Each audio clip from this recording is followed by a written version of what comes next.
people's attitudes to air has changed in that air travel, which 25 years ago was this romantic,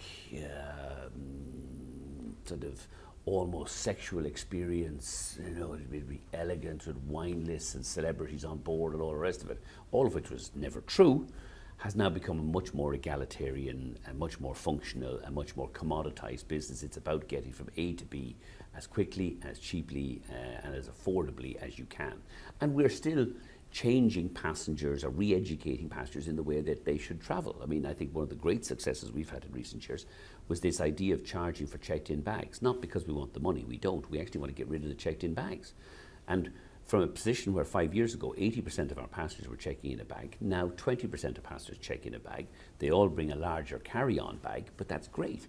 It means people now can show up at the airport pretty reliably at our airports 40 minutes before departure. You're not queuing up to drop off a bag, which is about the most useless transaction known to humankind. You show up 40 minutes, get through security, down to the boarding gate, and a Ryanair flight will take off on time. Boom, you're there. The public profile comes with the job, but it would be hard for people to believe that that side of it is not something that you enjoy. It would, but I think if you look at the evidence, I do a lot of public profile for Ryanair, and I do no public profile anywhere else. I live a very quiet family life. I live in rural Ireland. I like my kids and my wife like to live quietly, so I don't have any difficulty with it. I'm not some raving wannabe celebrity, but I do what I do for Ryanair because it works, particularly in the internet age. The more noise you generate, the more people move to your website, and the more they move to the website and realize the astonishing fares that Ryanair sells, the more they'll buy them. When you're trying to turn around a business like Ryanair, as you were in the early days, I mean, obviously you need to be incredibly aggressive at cutting all the costs and everything. But now that Ryanair is a big business, do you really need to have that same kind of aggression? I think the difficulty is it's not about being aggressive. And I don't think we do things in an aggressive way.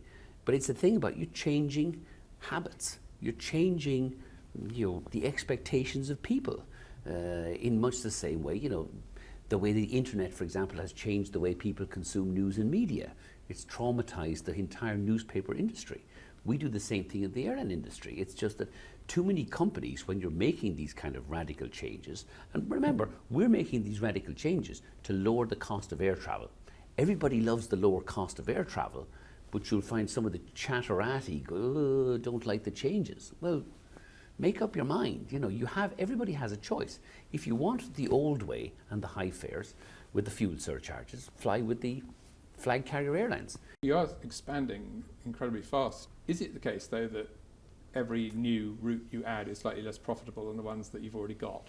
I think it's inevitable that every route we add, as we get bigger and bigger, it becomes less profitable. I think it's the nature of business, and you look at the way in almost any big business, the supermarkets are a perfect example. They pile it high and they sell it cheaper and cheaper. The product gets cheaper and cheaper, but the volume and the profits rise through increase in volume. You talked about establishing a transatlantic service and what you call some kind of sister company in a few years when the supply of long-haul aircraft improves. Yeah. What sort of prices could people look forward to on that? I think the model that we have, and remember that Europe and US has deregulated, so you now have transatlantic open skies. There's an extraordinary opportunity there to do a long-haul, low fares, but it will have to be a kind of it can't be all cheap and cheerful. The difference with transatlantic is there are 15-20% of the passenger base who will pay a ludicrous premium for a premium cabin in the front of the plane. They don't exist on short-haul flights within Europe anymore, in the same way they don't exist in the States on short-haul travel. We'd like to do that, but it will need an order of 50 or 60 long-haul aircraft, so you could start from 10 European cities to 10 American cities. And our vision is in the economy cabin, the fares would start at 10 quid one way. Now, in the business cabin, it would be very high luxury limos, collecting you, delivering you, all that everybody who's buying a premium product would expect. But in economy, it would start at 10 quid. Right, so this is sort of a pipe dream at the moment. It's not a pipe dream. There's a realistic prospect of that business happening. But again, to be successful in the airline business, you have to buy aircraft at the bottom of the cycle, not at the top of the cycle. At the moment, the long-haul aircraft values are very much at the top of the cycle. You've talked a lot about expanding the market for air travel.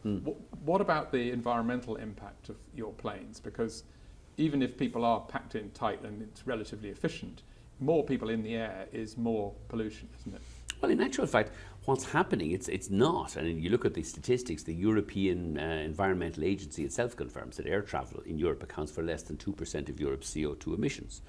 The people are switching from flying on what were environmentally unfriendly, gas-guzzling older aircraft with big business cabins, which are relatively inefficient, to now flying on Ryanair's new, our aircraft have now been certified. We're the greenest, cleanest airline in Europe because our new aircraft and engine technology is so efficient, but because we pack so many people in per flight. So on a per passenger basis, actually, passengers traveling with Ryanair are doing the least damage to the environment than any other airline in Europe.